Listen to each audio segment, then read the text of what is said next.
Monday morning mga ka-guys, mga kasari, kumusta? Matagal si Kuya AJ nakapag-vlog and nakapag-share about sa ating tindahan. Alam nyo na siguro dahil meron akong vlog na kung ano yung nangyari sa kapatid ko. So natapos na namin siya ihatid guys sa kanyang huling hantungan. So tuloy si Kuya AJ sa ating mga pag-share kung ano yung mga dapat i-share natin sa ating mga tindahan. So today, meron akong i-share sa inyo. Meron kasing isang kasari natin na nag-chat sa aking sa aking page or doon sa aking page niya. Doon sa aking page, nag-chat po siya na si Ma'am Genia Oy. I-flash ko na lang dito yung kanyang tanong dahil meron siyang na-share, hindi siya tanong pero parang tanong na rin kung ano daw yung masasabi ko doon sa lugar kasi nila may nagtayo ng tindahan, although hindi siguro masyadong malapit. Hindi ko rin alam saan yung address niya, tinanong ko, hindi pa siya nakapag-reply.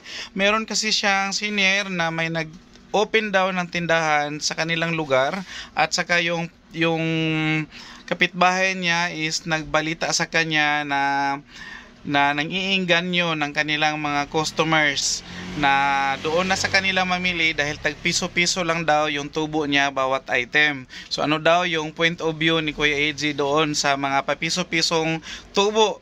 Kung may tindahan ka, mabuhay ka kaya kung piso lang ang itubo mo sa ganitong item? Ang kapital mo dito magkano? So binta ko dito is 40 pesos. Tapos most likely pag magtinda ka, hindi ka talaga mabubuhay kung piso lang yung itubo mo.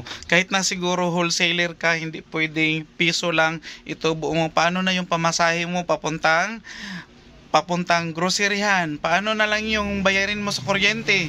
Kung nagrenta ka ng pwesto, paano na lang yung rent mo buwan-buwan na rentals mo sa pwesto? Kung meron kang kasamang tindera sa tindahan or may tauhan ka, paano na lang yung sahod mo sa tauhan mo?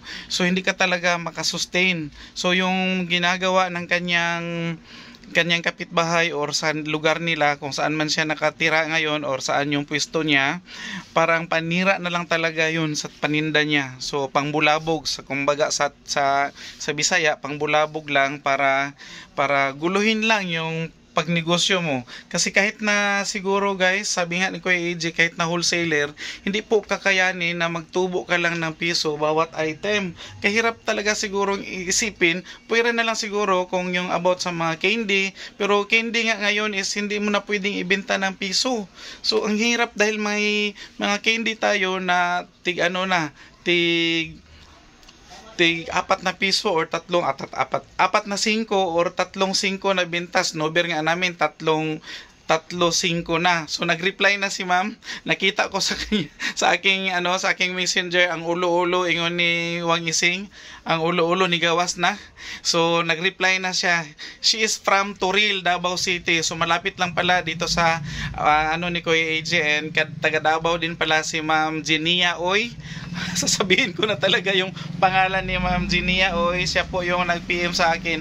Actually, last week ata ito nag-PM sa akin or the other week. Hindi ko lang nabigyan ng pansin dahil nga meron kaming kapatid na matayan kami, so hindi muna ako nag-vlog. So ngayon okay na magbalik ako sa mga normal vlogging ni Kuya AJ. So magsi-share naman ulit ako. So andyan ang reply ni Ma'am Genia Oy, taga Toril lang pala siya. So isipin mo guys, sabi ko nga sa kanya, baka wholesaler yung binabanggit mong tindahan ma'am. Hindi daw. Retailer lang din daw, tapos ka-open lang.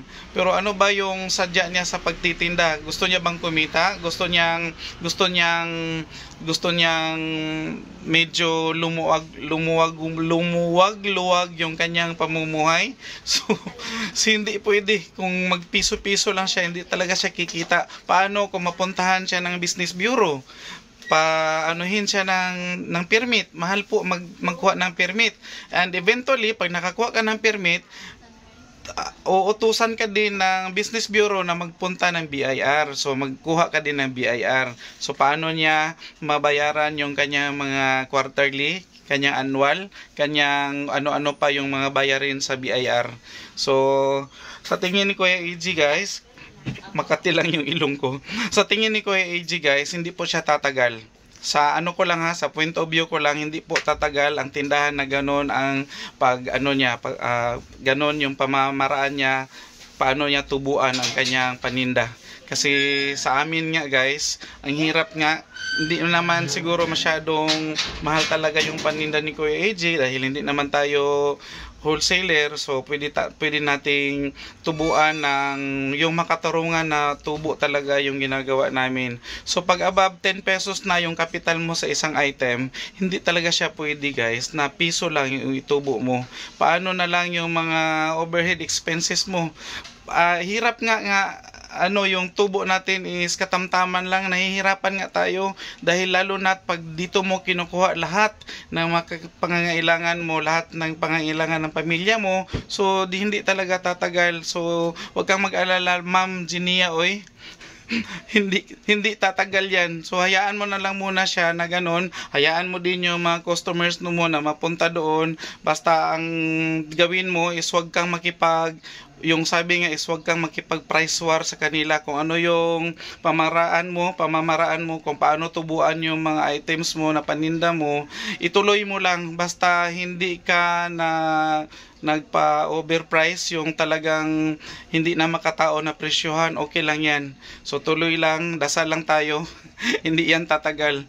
Maniwala ka, hindi tatagal yung mga ganong klaseng pagninegosyo na manglamang ka sa kapwa mo negosyante. So yan na lang muna ang share ni Kuya AG guys. Meron pa kaming i-unload na mga pinamili namin kahapon kasi nag-grocery kami Sunday. So nasa sasakyan pa, i-unload pa ni Kuya AG. So baka makashare din ako ng mga konting clips doon sa mga pinamili namin. And bye bye muna for now.